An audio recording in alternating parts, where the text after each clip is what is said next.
you are near, all my worries slowly disappear. And I never want this love to end. You heal me when I cry. You lift me up, show me that I'll always be enough. Even though you know the things I've done, you're still on my side. It was a wonderful experience kasi I got to not only listen pero to share my own testimony. The testimony of my fellow company really inspired me to build my own. And even though lahat kami iba-ibang hilig at yung iba converts, yung iba born of the covenant, we all had inspiring testimonies and we were all guided by the Spirit. Sila po yung nag-guide po sa akin para gawin po yung mga bagay na hindi ko masyadong nagagawa dahil naging inactive po ako sa church. And sobrang saya ko dahil nagkaroon ako ng chance na makasama sa FSY para yung faith ko po is maging mas matatag and mas malalo ko pa pong makilala si Jesus Christ. Nagbasa po ako ng verse sa Book of Mormon na mag-repent ka po at papatawarin ka po niya. Sino naman dito yung hindi nakakagawa ng kasalanan? Wala, no? Lahat tayo nakakagawa ng kasalanan. Pero, pag humingi tayo ng tawad kay Jesucristo, tayo ay mapapatawad at kakalimutan niya na yung mga kasalanan natin. Yung scriptures, ito yung nagpapatestify kay Jesucristo. So lahat na nakapaloob dito, they all testify of Jesus Christ. Kung gaano siya nag-sacrifice para sa atin, para magkaroon tayo ng buhay na walang hanggan. At naniniwala ako na mas mararamdaman ng nakaaway niyo yung pagmamahal ni Jesus Christ sa inyo. When I hear your words, I promise I believe it. Cause I know that what you say is what I'm needing. You have given me so many different reasons to say I will never lose my faith in you. You're the light when I'm in darkness, and you lead me far away from where it's hopeless.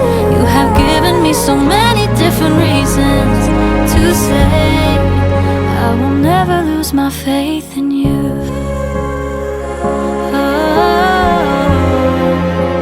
Never lose my faith in you, my Savior. I will never lose my faith in you. No, never lose my faith in you.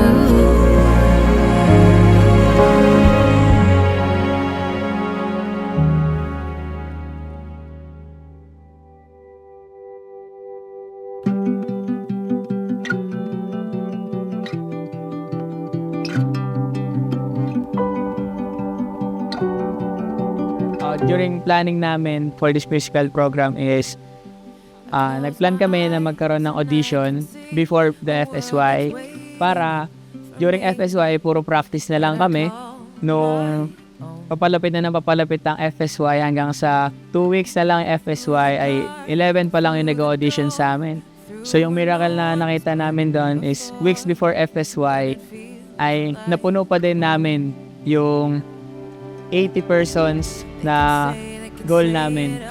For me, yung isang miracle na nakita namin, kasi before FSY, nabawasan kami ng mga counselors, no? Pero kahit may ganun kaming challenge, nagawa pa rin namin yung best namin na ma-execute yung musical program, matulungan yung mga youth, and magawa namin yung mga responsibilities na meron kami. Yung mga youth talaga ay sobrang gagaling nila. Hindi namin in-expect na sa 2 rehearsals na ginawa namin, ang ganda nung nangyari. Ang galing ng mga youth, talagang na-showcase nila yung talent nila sa music, sa pag-narrate. Gusto rin namin magpasalamat sa buong committee ng musical programs. Nag-sacrifice kayo ng inyong pagtulog, ay tinapos pa rin ninyo. Pagturo kung paano mag-narrate, sa choir, maraming salamat sa aming mga counselors. Thank you! Thank you!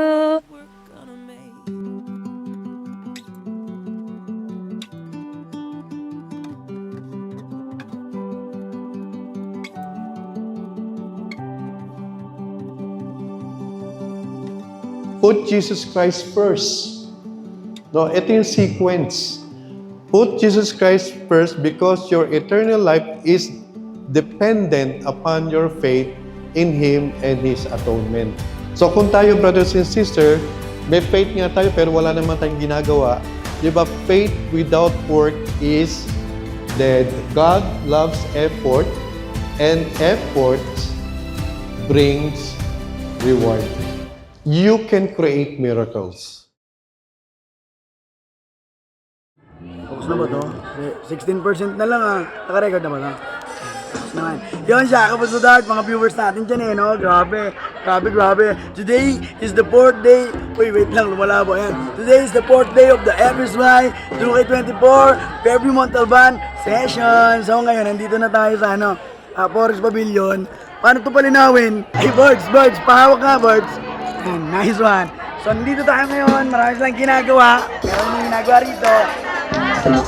Diba? Parang napaka-angas dun. Ang love, poetry, kineme. Nice one. Napakasaya. Dahil nandito tayo sa...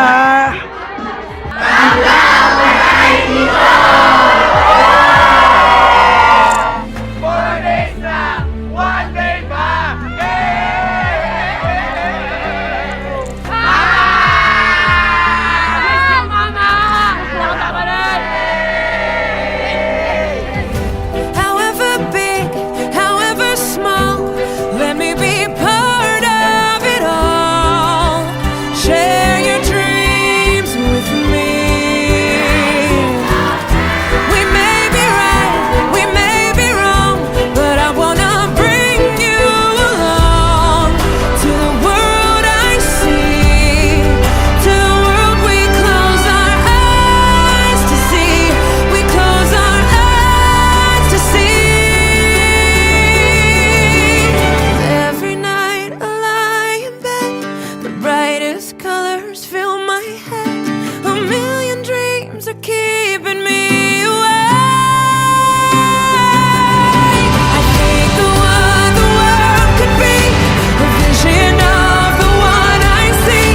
A million dreams is all it's gonna take. A million dreams for the world we're gonna make.